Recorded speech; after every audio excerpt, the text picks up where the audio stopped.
greatest gift that Frost Valley has given me is the opportunity to watch the children develop through very, very different means to become the future of this country. There are some kidney camps.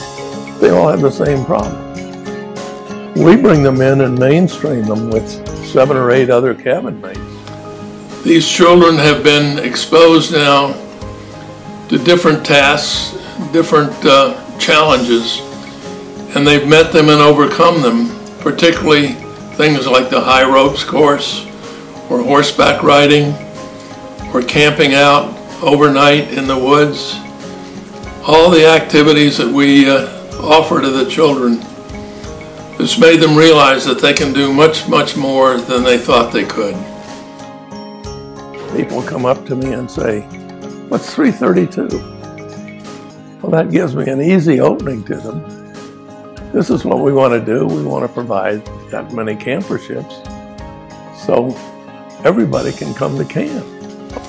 And the feedback we get from these children and their parents as to how much it's changed their life, whether doing more in school, whether being more confident, also having the realization that we all are the same. We may look different, we may have a different colored skin, we may have different abilities, we may have different physical challenges, but in the end we're all the same. We have the same goals and the desires. And by building this confidence, the children that'll take my place in the next 30 years of running the country or running a business or teaching school or making a contribution, that their experience at Frost Valley built that foundation so that they could grow and improve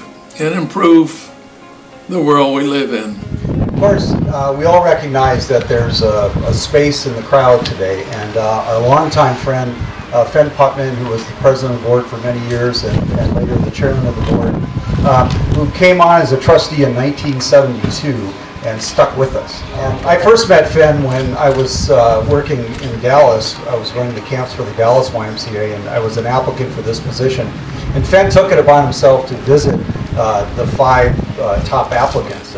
And so who comes in, but Fenn comes driving in, gets out of the car, he was born in Texas, so it's like old home day for him, and he was just immediately, we hit it off, and there was not a really quality hotels in our town, so Fenn stayed at the house with my wife and I and daughter, and he just became a part of the family immediately, and I think even more, as much as I wanted to be a part of the Frost Valley family, after spending 24 hours with Fenn, I wanted to be a part of the Frost Valley family because I wanted to work with trustees like him.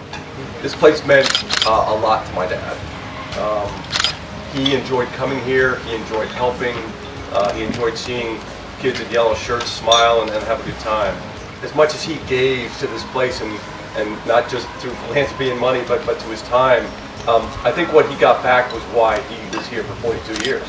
All the things that have been done here and the programs that evolved from a basic camp where kids come and have a good time to the wellness center and the dialysis center and all of the other operations. I think he just enjoyed seeing that progress and helping people.